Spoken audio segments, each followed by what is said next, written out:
I call to order this November 13th meeting of the North Allegheny School Board. Please rise and join us in the Pledge of Allegiance. I pledge allegiance to the flag of the United States of America and to the republic for which it stands, one nation, under God, indivisible, with liberty and justice for all.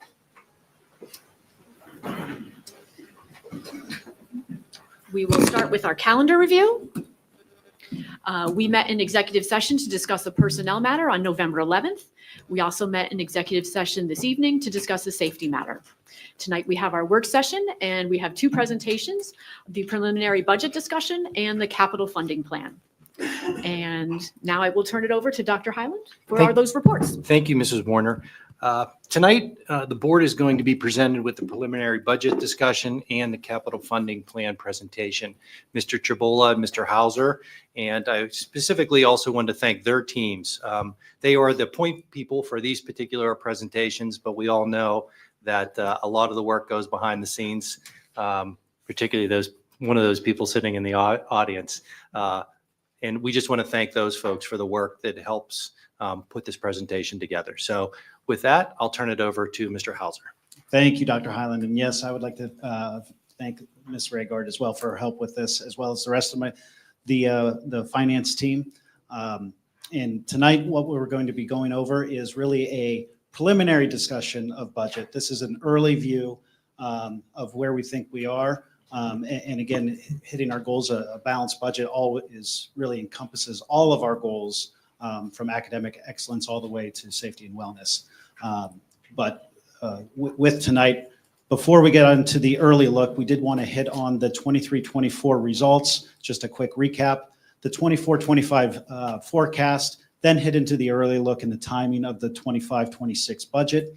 Then hit upon the 5-year outlook, and then move into the capital funds and debt update before we get into the capital funding plan. So with that being said, the 23-24 general fund results, which are unaudited, right in line with what we were tracking all year long, with about a $3.7 million surplus, and we moved $1.5 million into the capital and tech funds through a pre-fund transfer, leaving us with about $2.3 million surplus. Our ending projected fund balance then is $27.7 million.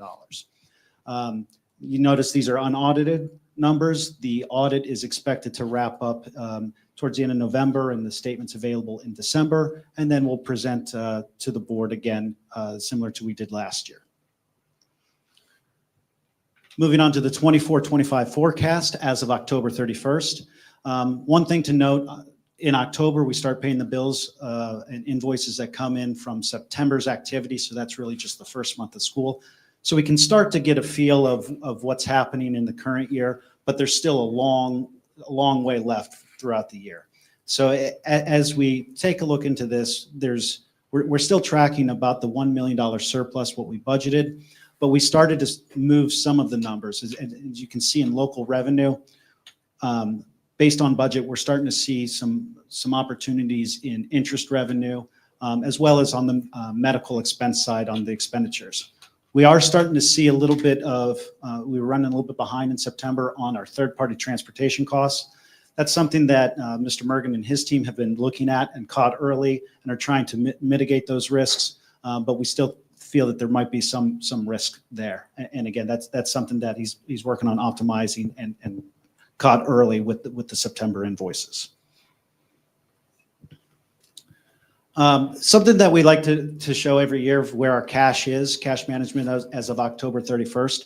I know these numbers are small, but something to highlight here as of October 31st, we do have $112 million cash on hand in the general fund. The reason why that's so high is if you think of our cash flow for a school district, for every school district, we receive all the tax revenues in the September-October time frame, and then we draw down on those throughout the year. So while interest rates are high in September and October, we're able to earn more interest earnings in those months versus in the spring months and summer months when our cash balance is low. And that's something that I wanted to note here as well. You can see that our investments are, as of October 31st, we're earning about 4.75%. That was as of October 31st. If you noticed in the news last week, the Fed did reduce another quarter point. So that will bring down our expected interest earnings for the remainder of the year. But we still do feel like it's going to be a little bit more than budget, as long as they stay a little bit higher for longer. What's happening in 25, there still is some projected cuts currently, but we'll see what happens. Moving on to the next slide, the growth rate as of October 31st. This is something we like to keep an eye on throughout the year because it really impacts the following year's budget. If you go back 10 years, we average a growth rate of over 2%. If you track all the way back.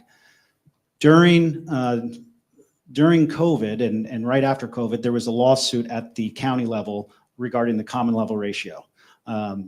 It's a term I think I've kept everybody up to speed on, but that actually caused a decline in our growth rates in 23, 24, 24, 25, and right now we're at a negative 2%, negative 0.2% growth rate. Now that is expected to increase as we look at this throughout the year, as some new properties come online in January, especially with the growth in Marshall. But that is something that we are keeping a close eye on because it does impact next year's budget and future year budgets after that.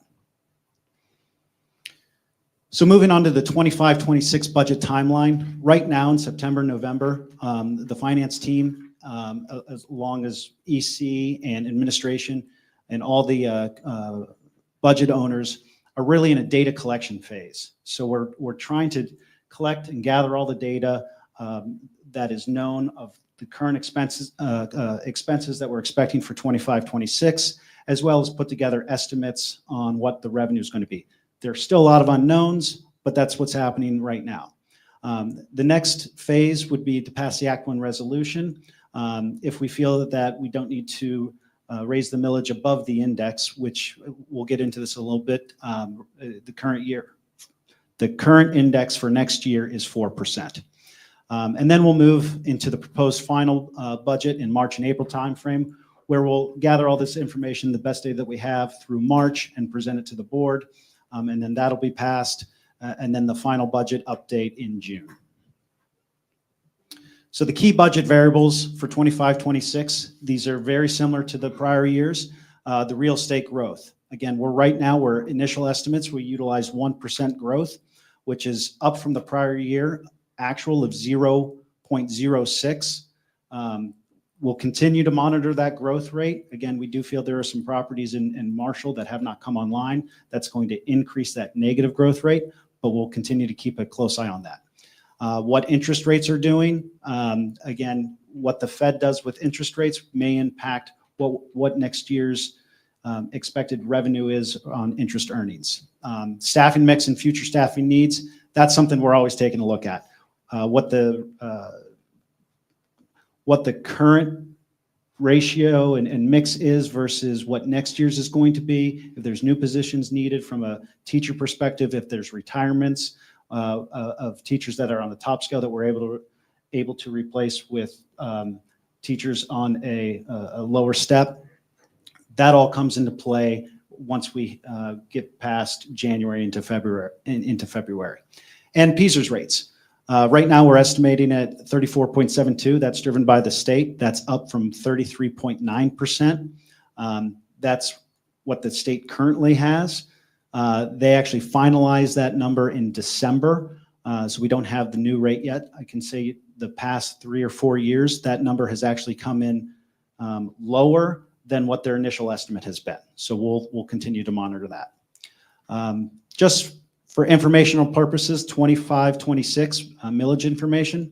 The index is projected to be 4%. So the estimated maximum millage rate would be 20.5296, or an increase of 0.7896 mils.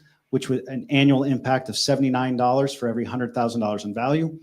And the average home is assessed at approximately $250,000. So that'd be about $198 annually if there was a millage change all the way to the index. The forecasted right now 25-26 budget includes no change in millage rates. So the numbers we're about to look at does include no change in millage rates.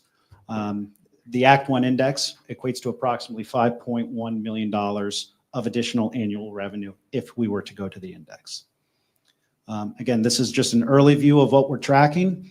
You can see about $203 million of revenue, or $3.6 million increase from what we're expecting this year on the revenue side. And that's really driven by 1% growth in real estate, and then increased state funding driven by PlanCon reimbursements and our net reimbursements from our PSERS and Social Security. On the expense side, we're projecting about $205 million expenses, an increase of $6.4 million, or about a 3% increase. And that's really driven from your salaries and your benefits. We're projecting a roughly a 3% increase in salary from an annual step up in the salary scales. And then that corresponds with the same step up in the PSERS costs, and then an additional over % increase in the PSERS rate gets you to that 5% on the benefit side.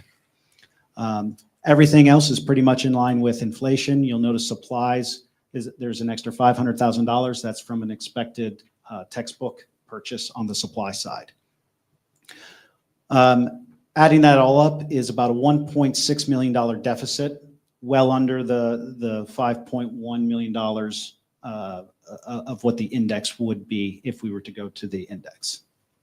Again, there are still many unknowns out there, and the projections are showing a 0.8% deficit with no change in millage. So pretty close to a balanced budget. Taking that out and extrapolating it out to the 5-year outlook, you can see next year, again, where our fund balance is pretty much in line and the expenses are pretty close to the revenues. And that starts to separate as we get a little bit further out. But again, one thing I like to point out on this 5-year outlook, after 5 years, we are still in the positive fund balance. If we went back a few years, that was dropping into the negative fund balance territory. So we have done a pretty good job of managing this. And even if you go back a year, the 2029 one is pretty much in line with what we were expecting last year at that same time. Historical millage rates, this is just something that we like to point out. There are 41 comparable districts in the county. The average millage rate is across those 41 is 24.98 mills. We're the 4th lowest out of those comparable districts, and it's 20.98% lower than that county average. And you can see that our millage rate over the past 6 years, I think, has only changed one time. Next steps from a budget perspective, we'll work with the controllers and the EC members on next year's budget requests and update any projected staffing as needs come into focus. In this month's board folder, we have the Act 1 resolution, which states that the board will not raise taxes greater than the Act 1 index, which based on our early estimates, we feel it would be appropriate to pass that. And then we'll update our early view projections to finalize the preliminary budget in the December timeframe and pass that for board review. And then update that preliminary budget to the proposed final budget for a presentation in the spring. And then continue to assess the plan for mid and long-term district goals. So that's really it for the 25-26 budget. Moving on to where we're at with a capital funds perspective. So outside of the general fund, we also have a few other funds: Capital Reserve Fund, the Technology Fund, and the 2019 Bond Fund. Capital Reserve Fund has a pretty adequate balance in it with almost $9 million with a receivable of $1.25 million. We've set aside some of that for bus purchases that have been ordered but have not come in. We've also set $6 million of that to help offset future debt and construction costs. The technology fund, we have about $2.6 million of cash on hand with a receivable of about $750,000. And that receivable is really from ourselves. It's a transfer that we just haven't made yet. It's budgeted in the current year. We will make it. It's just something that's a set aside. And we have about $2 million set aside for the sustainable infrastructure plan. Still leaves about $1.1 million left to help cover projects over the next 5-year period that our technology team has been working on. And then the 2019 bond fund, we have cash on hand of about $5 million. We have projects encumbered of about $3 million, and that includes the 25-26 capital plan that we're going to be going over here shortly, which should leave about $1.7 million left for any additional unplanned projects that come up or carry into the 26-27 school year. But once that is really spent down, that's when we'll need to start looking at additional bond money or additional funding sources for future large capital projects. Something that I always like to show, the current debt schedule. You can see in that 27, 28, 29 timeframe, it starts to fall off and significantly reduce our debt load. That's one of the reasons why we're trying to have that 2019 bond fund last through the 26-27 school year on projects. And something else, another slide I like to show is kind of where our fund balance is and our credit rating history. As you can see, we're still AA stable through 23-24. 24-25, we are still currently AA stable, but there may be some opportunities to have that relooked at. That's coming up, and those opportunities would be in January timeframe. We have the opportunity to take a look at our 2015 bond issuance, and if there's a refunding opportunity, which currently we believe there is, and we also believe that there is a way to get that pesky 2014 swap and convert that along with the refunding of the 2015 issuance. We approved back in June of 2023 that we could basically exit out of that swap if it was ever positive. It was very close to being positive, but it never made it. But if we can get it so it's a break even with the refunding of the 2015 issuance, we might include it in there. So those are some potential opportunities we have on the horizon. And then the next steps from a debt perspective would be incorporate long-term projects into the future budgeting planning and work with the facilities teams to maximize the use of the remaining 2019 bond funds. And with that, I'm going to pass it over to Mr. Cibola to talk about the capital funding projects. Good evening, everybody. While Mr. Hauser transfers this over, I would like to introduce the board to our new ground supervisor we have. He's here in the audience, Tyler Majory. He's been a great addition. We've been working along together well, and I know he's been working very well together with Mr. Bizzuto. So moving on to the capital funding presentation plan. Again, with our strategic plan and our goals, I think I've said it once before to you, facilities is actually included in the comprehensive plan. And I love that because that doesn't always happen. You don't see that in every district. So on this agenda, we'll go over our facility planning update at the different levels of the buildings. We'll review the completed projects that we've done, and then we'll review the upcoming proposed projects and then a 3-year project summary. So the high school planning process, as we reviewed, traffic studies were completed. We're unable to combine our 2 campuses onto one, so we're going to continue looking forward at what renovations are needed between the 2 buildings, and until renovations happen, we're maintaining the daily operations of the buildings and doing capital repairs as necessary to continue no interruptions in education. So next steps for that, we're continuing to review the facilities assessments, developing concept plans of renovation to ensure they align with our strategic goals, review the conceptual budgets and options provided through those assessments, and then we'll be proposing a timeline of renovations to you in January. For the elementary schools, we had the engineering assessment that was completed in 21. They've been doing phase 1 reinvestments of that. Hozak got a new PA system last year.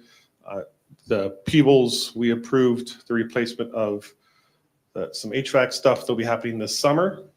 And then we've done various work at Ingomar Elementary as well.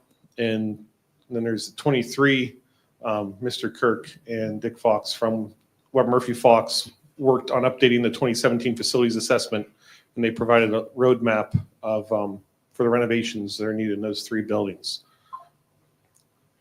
So the next steps for the elementary is continue the reinvestment upgrades to the 3 schools, mainly mechanicals, stuff like that. Review the renovation concept, budgets and options of what's been presented to us. And then we'll be presenting that timeline again with the high school here in January to everybody. The capital projects that we completed. So I'm not going to read through this list because I've got pictures on the next slides that can help show everything a little better than just the words. So Bradford Elementary, the standing seam roof, that needed repainted. So you can see the before and afters on that. Hozak Elementary, as I mentioned, they got the new PA system there that we've standardized throughout the district. And Hozak Elementary also installed the awning for the bus pickup or car rider pickup and drop off for new students. Moving to Franklin and Ingomar Elementary Schools. Franklin, we put a fencing up, provide better safety near the playground. And then Ingomar Elementary replaced one of the sinks in the art rooms. And Ingomar Elementary, we did some various masonry repairs, repointing the brick, resecuring the sandstone on the pillars throughout the building. And at the elementary, there was some stormwater issues, and we corrected that drainage as well over the summer. Moving to Marshall Elementary and Peebles, big improvement on the paving here. That's a wonderful night and day at the elementary school, and that was also for the entire campus there. And Peebles, I don't have any pictures yet because we haven't installed HVAC yet. That'll be this summer. Marshall Middle School did obviously the paving there as well, and we also redid the tennis courts. And then we installed 14 fire door magnets. So basically when the stairwell doors, various doors, they're propped open throughout the day for ease of movement for students and staff. But if the fire alarm ever goes off, those magnets release, the doors allow them to close for safety and fire code if there was a fire in the building. Add the pavilion storage there to be able to store the new mower that was purchased from the campus there. Replaced one of the utility vehicles there because it was aging out and needed to be done. Moving to the middle schools, Carson Ingomar Middle School. New lighting for the stage and a lighting controller for that. We did that at a few different schools this year. Various masonry repairs at this building as well. And then we did phase 1 of the energy management controls. Provide new thermostats in the rooms, some main controls for our larger equipment like the boilers and chiller. And then provide us new graphics and remote monitoring so we can see it better and troubleshoot better. For this coming summer, we're proposing to do phase 2 of this project. It's a 3-phase project. Place various doors that were rusted out and provided a security issue. And again, we did lighting a new light controller in this building at Ingomar, just like we did at Carson. At North Allegheny Intermediate High School, we replaced the doors at the auditorium, installed partitions in the boys' restrooms. That was something I believe that was students requested. Then we had a scoreboard installed on our synthetic turf field behind the school. North Allegheny Senior High, tennis courts were repaved and resurfaced. They look beautiful. Had a javelin runway added at the multipurpose field. Had storage building put in behind the baseball field to help store some of our equipment that we have, keep it secured and out of the weather. New golf cart was added for the fields and grounds. And then moving to the Barrel Center and Newman Stadium, added backlit lighting to the signage for the building, which is a great addition for all of our night events that we have there. The D zones on either end of the field were repaired and resurfaced with the same track material, because before that surface was actually pretty slippery. And when the football players are coming off the field, especially if it was wet, they're hitting that and they can slip as they're heading towards the Barrel Center. This will be getting redone this summer because it's not quite the correct yellow. But so that's still completed, but it's going to get redone to the correct color that we want. Inside the Newman Stadium, had a couple updates in there of track office, new lights, flooring, and some lockers for that area. JV football locker room was constructed with benches, flooring, and lockers and some lighting. And along with the south locker room, there's been some updates on that, and we're still working on finishing the lighting in that area. For transportation, here's one of the new buses they got, and I believe it was 10 that you got, correct, Mr. Morgan? Yes, so 10 new buses. So that was all we have for last year's projects we completed. Now moving forward to this year's proposed projects. Bradford Woods Elementary School has the HVAC modification updates, mainly in the office area, to provide them with better control to their heating and cooling. And so each space can actually control it, and they don't have to have, if one person wants it warmer, the other one wants it cooler, they can't do that right now. So I'll provide a better air quality and comfort in the office space. At Carson Middle School, proposing to replace the sidewalk that runs up the hill coming up here along the side of the softball field. Phase 2 of those energy management controls, as I mentioned earlier. And then there's 4 HVAC units in the office that are proposed to be replaced on there. I'm hoping that'll actually be cheaper because we're going to be looking to do that in-house. Some district-wide beautification. One is we're setting aside funds for the engineering architect costs for gearing up for renovations. We have 3 mowers that we'd like to replace.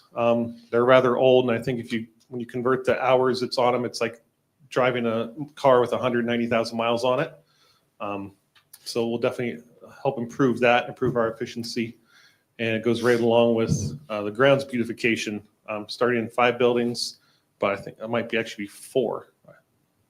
Is it 5? Including. Yeah. Okay, 5. That's what I was thinking.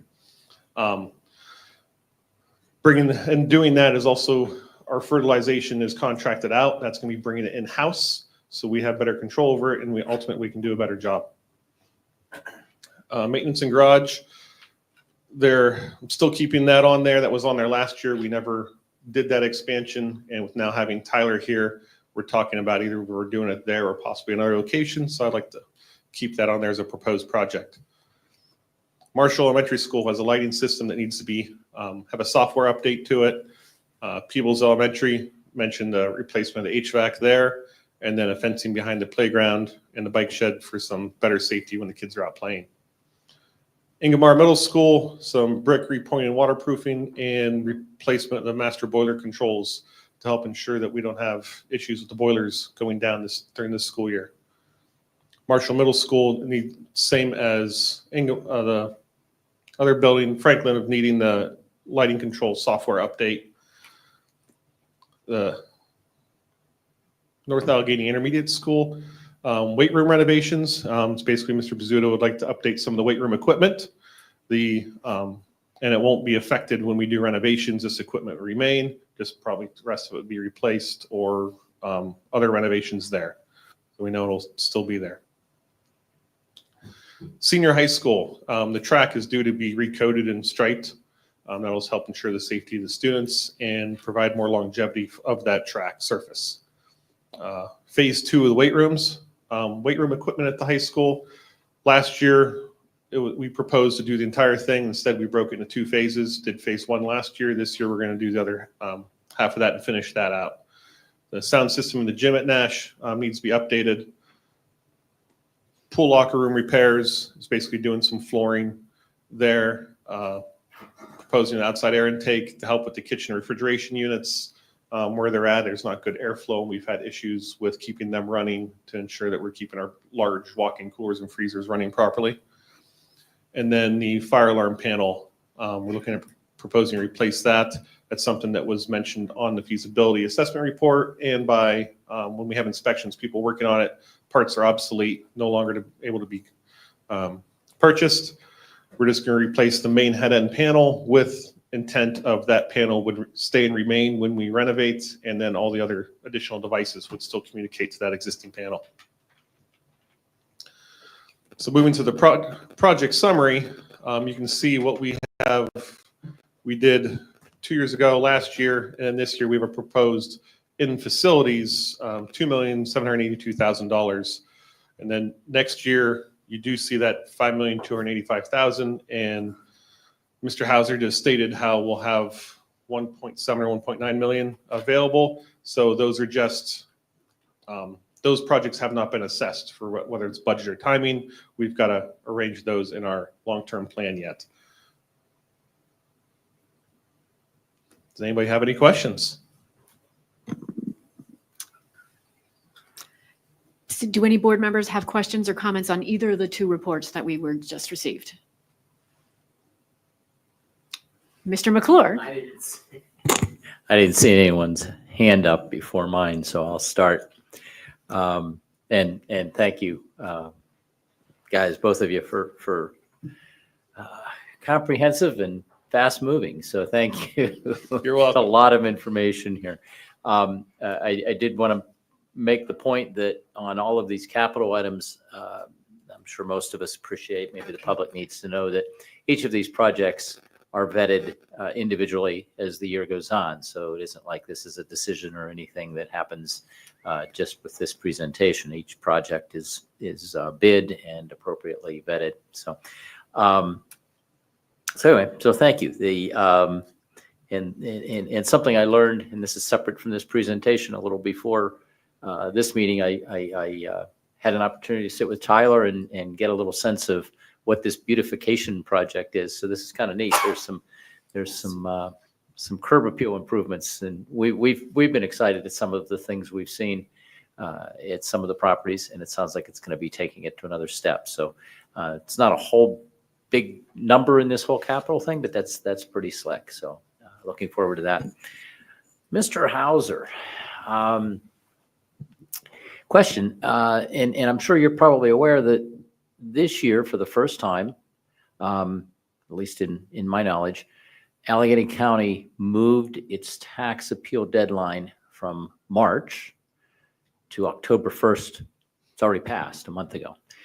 So the common level ratio motivation so many folks have to appeal their properties, 2025 is now, if you haven't appealed, you don't have that opportunity to appeal. So is that something that hopefully gives you a comfort level, knowing that appeals will be done by the end of the year and you'll probably have a little better sense of what true property values are? I didn't know whether that was consideration or not.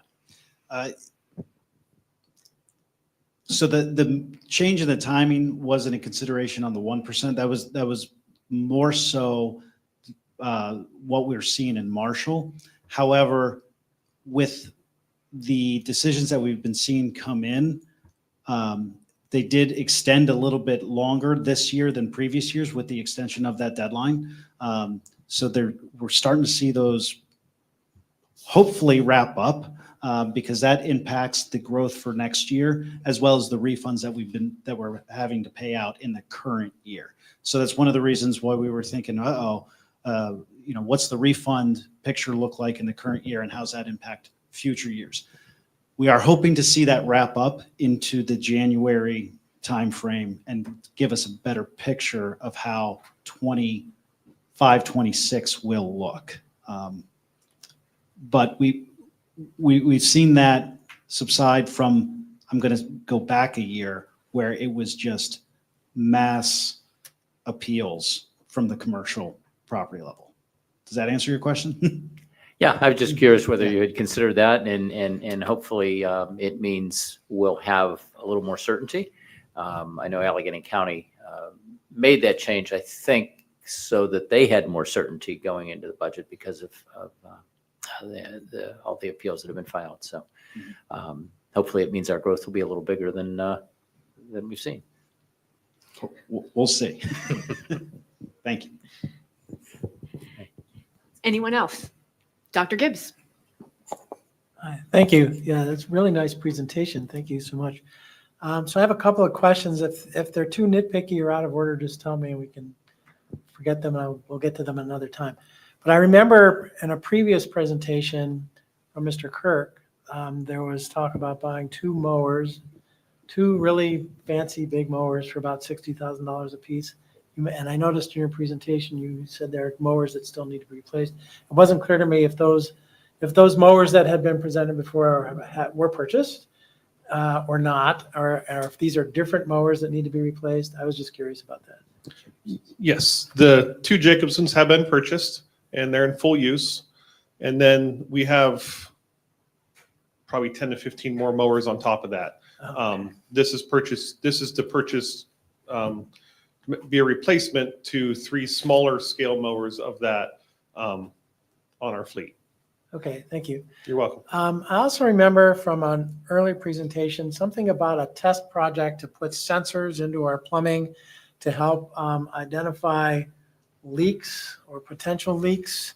And with the winter months coming up, when leaks are more likely, I'm wondering if that has moved forward and where we are with that.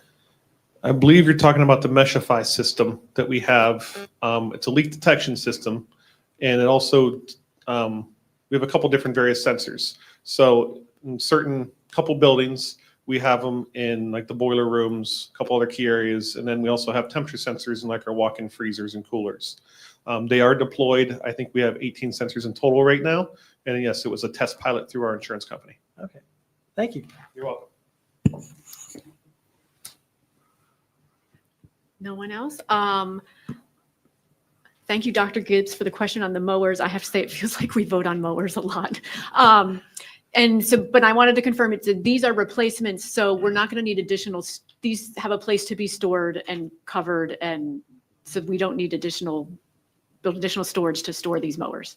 Correct. Correct. So then moving on to the fertilization, bringing that in-house, is that going to require new equipment, and will we have a place to store that?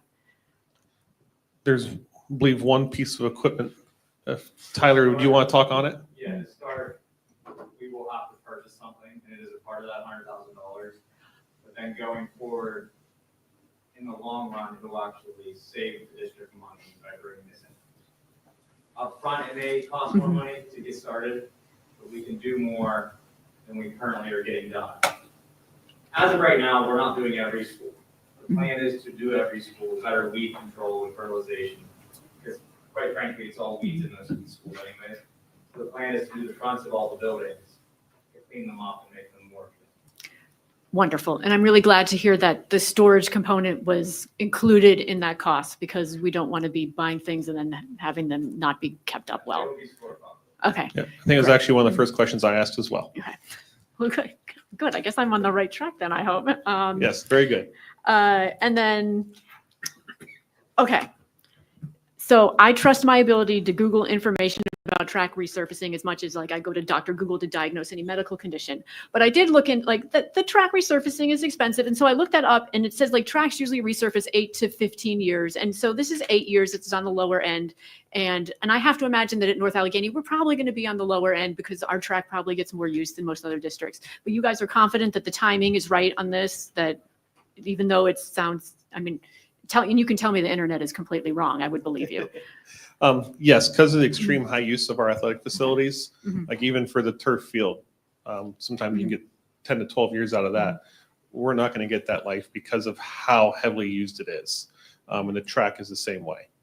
Okay. And I it's just- appreciate that. I thought that might be the reason. I just wanted to double check. Yep. Mrs. Blackburn. I'll also mention weather conditions aren't exactly great in Pennsylvania compared to some other places. So we aren't going to get the same expectancy. And one thing I can state is without good surfaces, there's injuries. And this is why we have to get, gym floors Exactly. redone and the turf fields redone and so forth. And the D So- zone, which segues into my next question. Will that be able to be completed during the summer so that the marching band is able to use their bleachers, unlike they were at the beginning of the school year? Yes, that is the plan. That's the plan. Great. Glad to hear that. And the only other thing about the capital funding plan I wanted to mention was just so excited to hear that all these expenses for the upcoming year should be able to be covered by the 2019 bond fund. That is great. So now, Mr. Hauser, moving on to the budget presentation.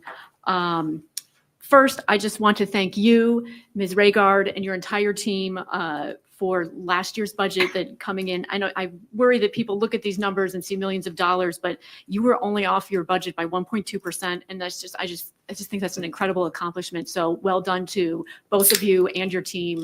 I know I believe I can speak for the whole board how much we appreciate that hard work you put into it and coming so close to budget. And just, I mean, that growth number was a little scary. And I guess I'm not so concerned about seeing a deficit right now. I know these tend to tighten up, but I am concerned about that growth number for this year and going forward and the impact it has on us. And let's see. I guess those were my big items. And so even though you did not meet your 10-minute deadline, thank you very much, Mr. Hauser. We're so appreciative of all your work. Thank you very much. So now we can move on to the rest of our agenda, and we will start with our student activities report. Ms. Faber and Mr. Corona. Thank you, Mrs. Warner. For Student Council, this past month was yet another success. We saw lots of members come to homecoming setup and cleanup. Just before Halloween, we packaged treat bags for all of the teachers and staff to show how much we appreciate them. We are amidst the annual canned food drive taking place this week. So far, we have collected 1,624 cans. Our goal is 5,000 cans. We will be donating all of the cans and money we are receiving to the North Hills Food Bank, which is a smaller food bank that continues to make a huge difference in our community. Next month, we will commence the Season of Giving event, cooperating with the North Hills Food Bank again. Each homeroom will be responsible for one child, whom they will be gathering gifts for and bringing down to our collection point on December 12th. The parents of these children will come to pick up the gifts after school that day. They are always beyond grateful, and we look forward to seeing their reactions every year. Power of She, at their next meeting, they will go over goals and roadmaps for the projects for this school year. These goals were generated at last month's meeting. They continue to restock the ladies' restrooms with feminine products and positive Post-it notes. Soon they will purchase cards for Kindness Cards fundraising project. Project Water at NAI this year will take place on April 16th. Volunteer recruitment has begun, and their first meeting will be tomorrow, November 14th. The Library Club met today, encouraging students to pick partners and books for a duo read or choose a book for themselves as a solo read. They did some team building activities and discussed future fundraising opportunities. We are excited for what is yet to come. Thank you.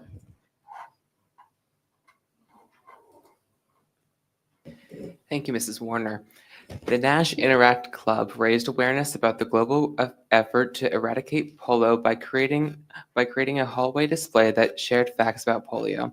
Club members will make holiday cards for veterans, and many will participate in the Get Stuffed with Love meal packing event. Best Buddies held their annual match party at Sorgels, where they matched their club members with their respective buddies. For the field trip in November, they will go to the Pitt women's basketball game. The fall musical was a huge success this year. I hope all of you got a good chance to go. I congratulate Grace Durzo, Ryder Bowles, Sam Kaufman, Madison Amector, and many others on their spectacular performances. This week, Student Council is running its annual Thanksgiving food drive. It is a wonderful opportunity for our school community to unite and support those in need.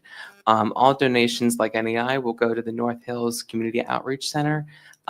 Today, I hosted a principal's advisory luncheon with yet another record-breaking turnout. 57 students were in attendance today. We discussed various topics from college concerns to mental health awareness. Additionally, next week there will be 14 items for board consideration.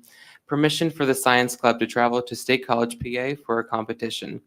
Permission for the speech and debate team to travel to George Mason University to Fairfax, Virginia for a competition.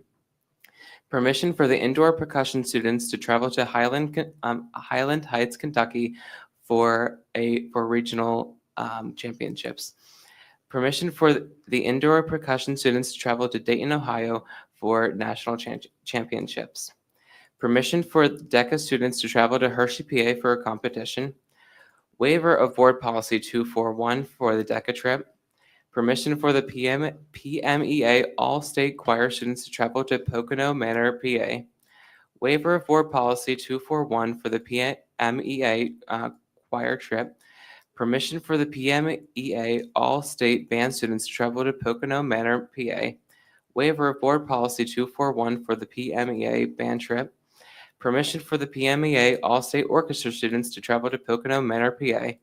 Waiver of board policy 241 for the PMEA orchestra trip. Permission for the FCCLA students to travel to Championship, PA for a conference.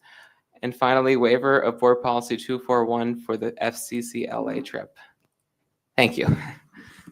Thank you, Mr. Corona. You take the prize today for the longest agenda, longest folder. Does anyone have any questions or comments about the items in the student activities report? I would just like to comment that, I really appreciate how some of these trips are not until the spring, but that we have them in the agenda well ahead of time and are, able to approve them in a timely manner, which I really appreciate. So now we can move on to our curriculum report. Ms. Hardy. Thank you, Mrs. Warner. This month, there are 4 items for board consideration and 1 for information-only item in the curriculum report.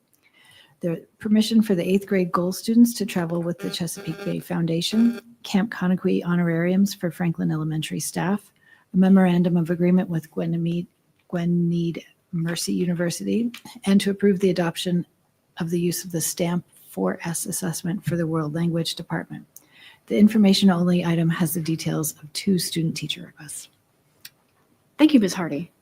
Any questions or comments on the curriculum report? Yes, thanks, Mrs. Warner.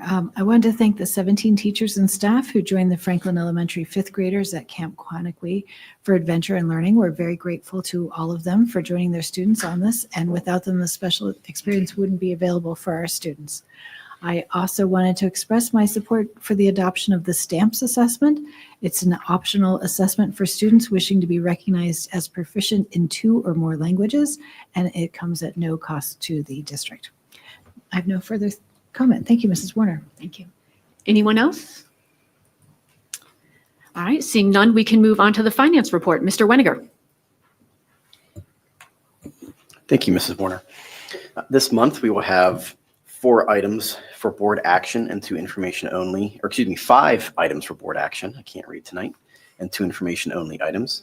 The action items are student expenditures for September 2024, the collateral securities reports, budgetary transfers, the Act 1 index resolution, and the accounts payable lists. And the information only items are the ending cash balances for October 31st, 2024, and the 24-25 October forecast.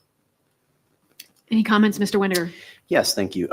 Just one real quick. I know Mr. Hauser mentioned this during his presentation earlier, but just to reiterate, the Act 1 index is, again, not saying that we are going to raise taxes. It's just saying that we will not raise them above the index if we do decide to raise taxes, which, again, I don't believe that we are, but it's just agreeing that we will not go above our index, which is 4% this year.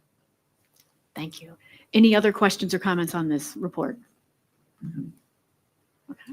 Seeing none, Ms. Britton Dozier, the Human Resources Report. Thank you, Mrs. Warner.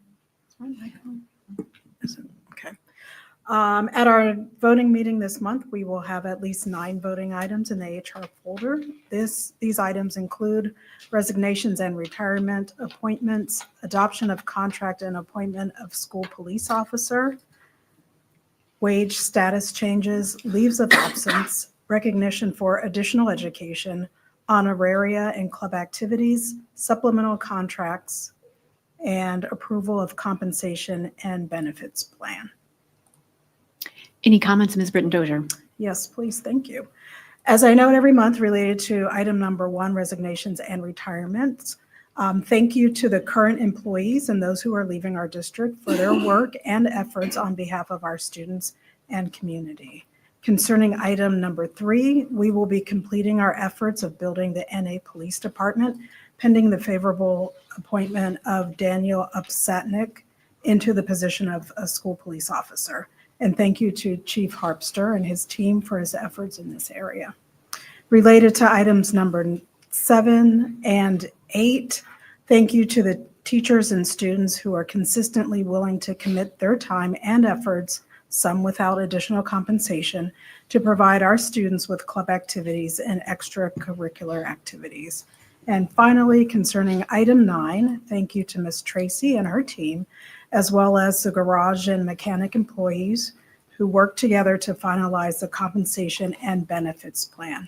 This is a 2-year agreement that, if approved by the board, will be effective beginning November 21st, 2024 through June 30th, 2026. Thank you. Thank you. Any other questions or comments on the human resources report? Okay.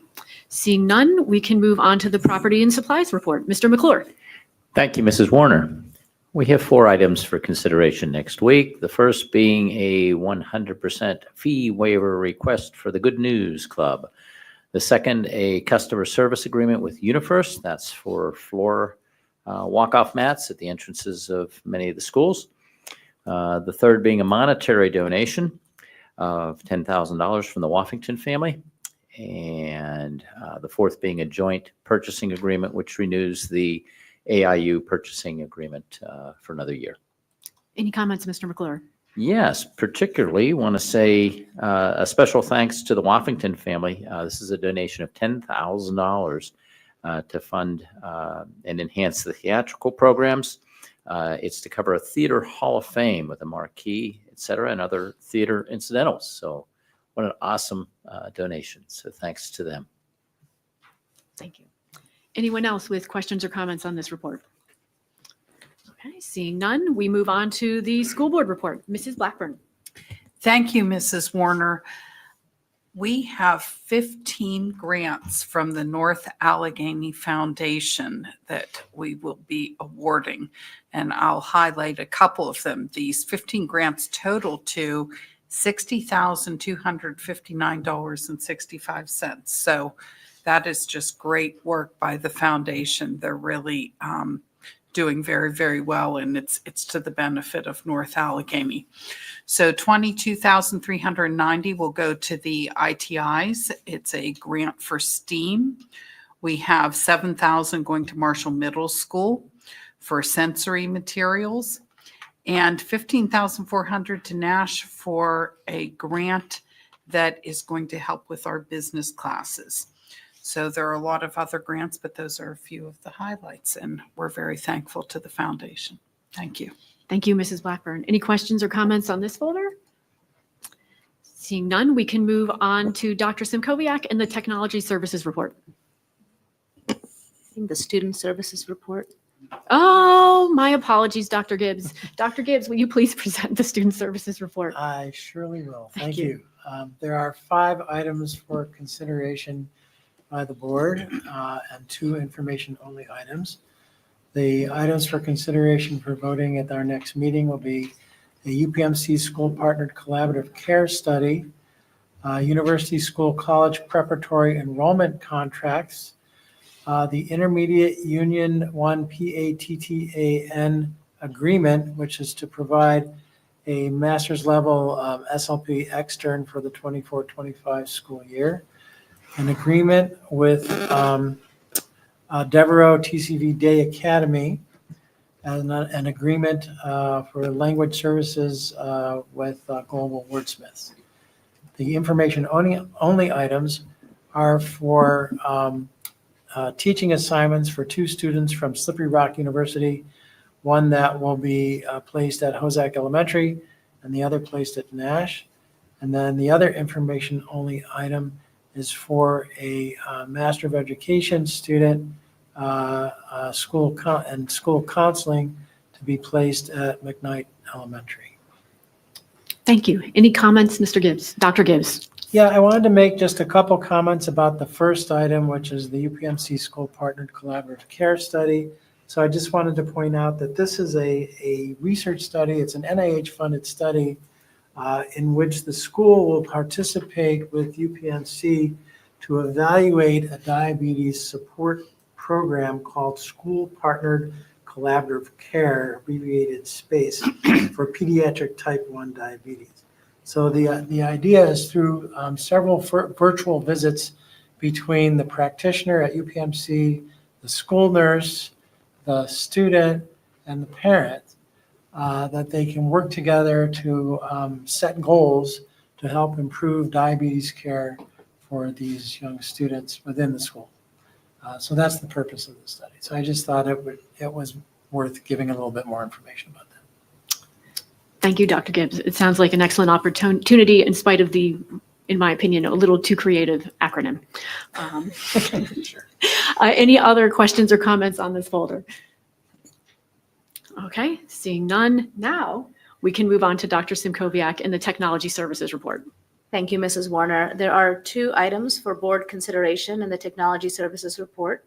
The first is approval of an identity automation proposal, and the second is approval of wall mount installation quotes for our boards that we voted on last month. Any comments? Yes, just a couple of comments. I wanted to point out that both of these proposals were discussed in the Technology Advisory Committee meetings starting in September, but also during the October and November Technology Committee meetings. They were also discussed briefly in the Citizens Advisory Committee meeting. The wall mount installation quotes, they have a deadline, which is tomorrow. So we should have additional information with regard to specific pricing and a specific vendor. Thank you, Dr. Simkoviak. Any other questions or comments on these items? Seeing none, we can move on to Dr. Highland and the Superintendent's Report. Thank you, Mrs. Warner. This month, the board will consider professional seminars and professional development, the school 25-26 school calendar, with the first day of school being August 21st and the last day being June 5th, with 180 days in between. We will have the second read of policy 003, 005, 006, 006.1, and the retirement of 003.1. We also have some informational items, first read policies for policy 100, policy 101, policy 102, policy 105, and policy 107. And I would like to thank the board and congratulate them on, we've gotten through the zeros almost. We're getting there and we're making a lot of progress and on to the 100s. Thank you, Dr. Highland. Any questions or comments on these items? Okay. Seeing none, then we can move on to speakers on voting items. We had one speaker sign up ahead of time for 5 minutes, Mr. Brandon Maseth. Is Mr. Maseth here? Okay. So since we do not see Mr. Maseth, then we will move on to our, we have no other pre-registered speakers, and do we have anyone in the audience who would like to speak for up to 2 minutes on any topic? Mr. Harrison.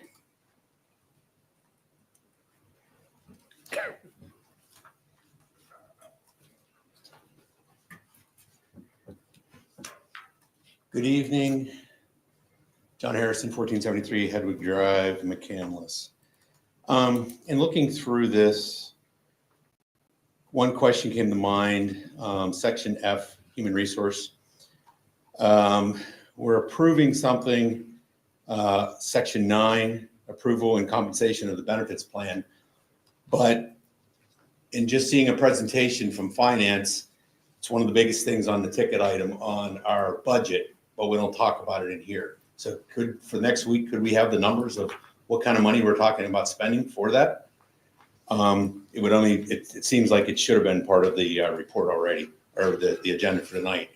Then if you go on to the technology and service report, we have done a really good job of recent of having bids come in prior to meetings so that this meeting can actually be used so you can talk to the points of what's on the agenda.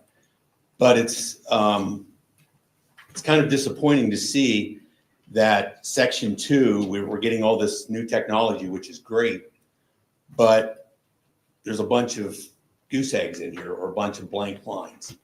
So can we in the future, when we're planning this stuff, make the deadlines that they meet our meeting schedule? Because this meeting is a planning meeting for a reason.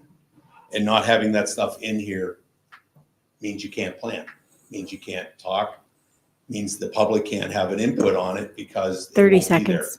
So in the future, if we could have that in the agenda, that would be greatly appreciated.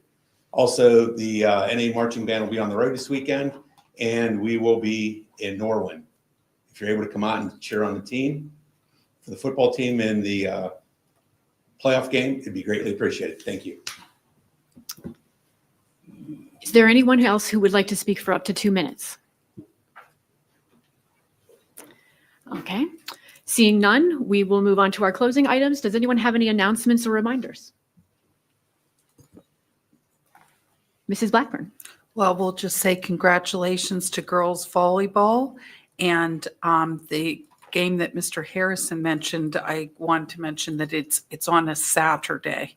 So everybody should be ready and have their minds off of Friday night football, Saturday at 6 at Norwin.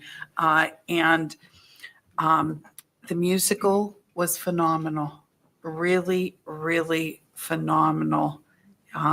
I personally have gone to see Phantom in London, in Toronto. I've seen it here, a lot of places, and I would not trade my tickets to the performance here for any of the ones elsewhere. It was just really, really great. We have such talented people. So I hope that everyone got to see it. And I say this every year, typically before it, but no need to purchase tickets to anywhere else, New York or anywhere, because you can see the best right here at North Allegheny. Thank you. Thank you, Mrs. Blackburn. Anyone else? Seeing none, I adjourn the meeting.